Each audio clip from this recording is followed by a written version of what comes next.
Perkenalkan, nama lengkap saya Leonardo Spiando, NIM 2021 710 163.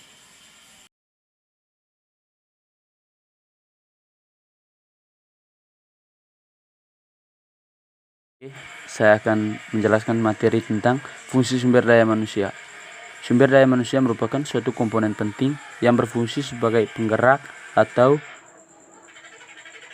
proses perencanaan perorganisasian, pemimpin dan pengendalian suatu kegiatan produksi pada sebuah organisasi atau perusahaan. Dalam suatu perusahaan, manajemen sumber daya manusia adalah salah satu fungsi atau potensi yang merupakan aset atau modal yang dapat diwujudkan menjadi potensi nyata real, baik itu secara fisik maupun non-fisik, dalam mewujudkan eksistensi organisasi yang fokus pada kegiatan rekrutmen, pengelolaan, dan pengarahan karyawan. Dalam satu perusahaan, kalau tanpa suatu SDM, maka perusahaan itu akan mati atau tidak akan berkembang. Jadi kesimpulannya, sumber daya manusia sangat penting untuk digunakan di suatu perusahaan.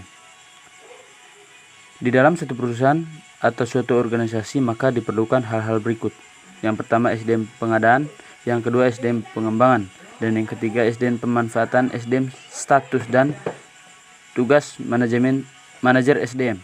SDM pengadaan merupakan suatu tindakan yang dilakukan oleh suatu organisasi melalui tahap-tahap yang mencakup proses penarikan, seleksi, penempatan, orientasi, dan induksi untuk mendapatkan tambahan pegawai yang sesuai dengan kebutuhan kantor.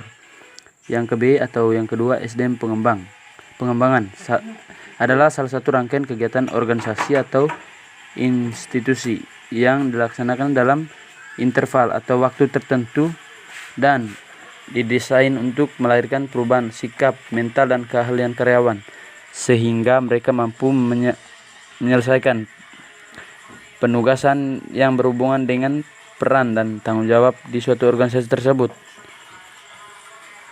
Dalam suatu organisasi sangat diperlukan pengembangan, baik itu dalam bentuk material maupun pemikiran.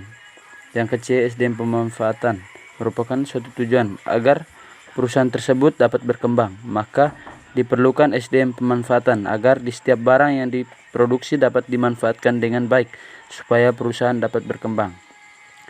Yang keempat atau D, SDM status merupakan SDM yang diperlukan di suatu perusahaan agar perusahaan tersebut mampu mengembangkan, dan SDM status sangat diperlukan karena di perusahaan status itu diperlukan sebagai identitas para pegawai di suatu perusahaan tersebut, dan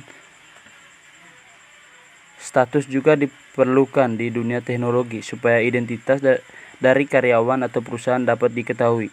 Contoh kecilnya yaitu seperti nama karyawan, kedudukan karyawan di perusahaan tersebut, dan nama perusahaan. Itu adalah salah satu contoh SDM status. Yang atau yang kelima, tugas manajer SDM adalah memberi tugas di setiap karyawan dengan masing-masing bidang yang ada dalam perusahaan tersebut dan mengontrol setiap kerja karyawan untuk memperlancarkan dan mengembangkan di perusahaan itu sendiri. Oke, itu saja video dan materi yang saya paparkan. Semoga dapat bermanfaat untuk kita semua. Sekian dan terima kasih.